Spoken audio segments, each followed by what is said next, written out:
Well, the screen you're looking at isn't always playing movies. You often have live music, stand-up comedy, theater here, all sorts of things. That's right. I'm joined by Lee. He's the programmer here at the Mayfair Theatre. Really cool. I'm glad you like it. I love the ambiance in here. I do too. Built in 1932? That's right. Can you tell me a little bit of history behind the theatre? Well, it's the oldest existing cinema in Ottawa, the only pre-war cinema in Ottawa, and I think just about the second oldest movie theater in Ottawa. It was, you know, I don't know if you've seen The Artist, but where The Artist ends, this movie was built. Where it was set, I mean, where it ends, where it was set, like around 1932 is when the movie finishes. The advent of sound just kicked in, and this is when the cinema was built. So oldest one in Ottawa and potentially the second oldest in all of Canada. Yes. Isn't that exciting? That's quite the neat tag. Now, I have to ask you, I've heard rumors that maybe haunted. Where do those stem from? We had some paranormal investigators that come in the building within the last year. They found 2 ghosts behind the screen, and they found one in the back corner in the black couch. Apparently he doesn't like when people sit with him. Okay, all right. Well, you know what? I'm going to have a bone to pick with that ghost because that couch looks pretty comfortable. How often can you come to a movie theater and be able to sit in a couch? That's the makeout couch.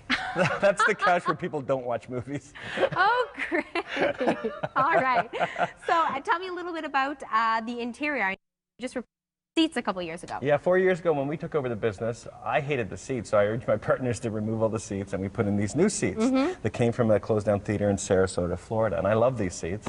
We put couches in the balcony, but all the architecture is just the way it was and built in 1932. There are 2 original seats we left in the balcony, 2 seats left over from 1930 that saw the Mayfair in all of its forms, from when it was a cinema that was just converted into a sound cinema to the 80s when it was a porno theater for 2 years. Oh no! And you know, and now they're still there and they're fun seats to sit in. They're tiny, but people still use them. Okay, so I've read that the Mayfair Theatre is considered an atmospheric theater, is that right? Sure. So does that have to have something to do with the shape? Is the sound different? The acoustics are really great in here. Okay. But I mean, look at these faux balconies. I mean, it feels like you're sitting outside watching a movie in the inside. I mean, all we need to do is repaint the ceiling with midnight blue with some stars, and you will feel like you're in an alleyway in Europe watching a film.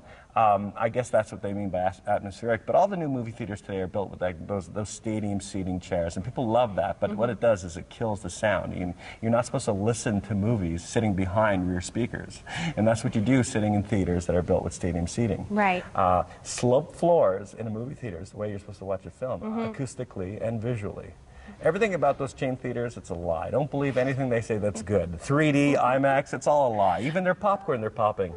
They're lying about that. Well, then we're going to be tasting your popcorn in just a few minutes, so I'm going to give you my opinion on whether it's better than the typical popcorn. But before we go, tell me a little bit about what people can expect if they come here to watch the Oscars on Sunday. It's a really fun evening. I mean, I like watching the Oscars. You're going to watch me host the Oscars, and I've been a fan of the Oscars since, I mean, I remember watching them in the 70s, the late 70s. So whether you like the Oscars or not, it's a good time. It's fun sitting in a theater with people, and I encourage people to cheer and boo for their favorite and least favorite films, because not all the time do the winners of the best picture or the best director deserve that coveted award. Right. And if you don't like the choice, boo it. Boo it.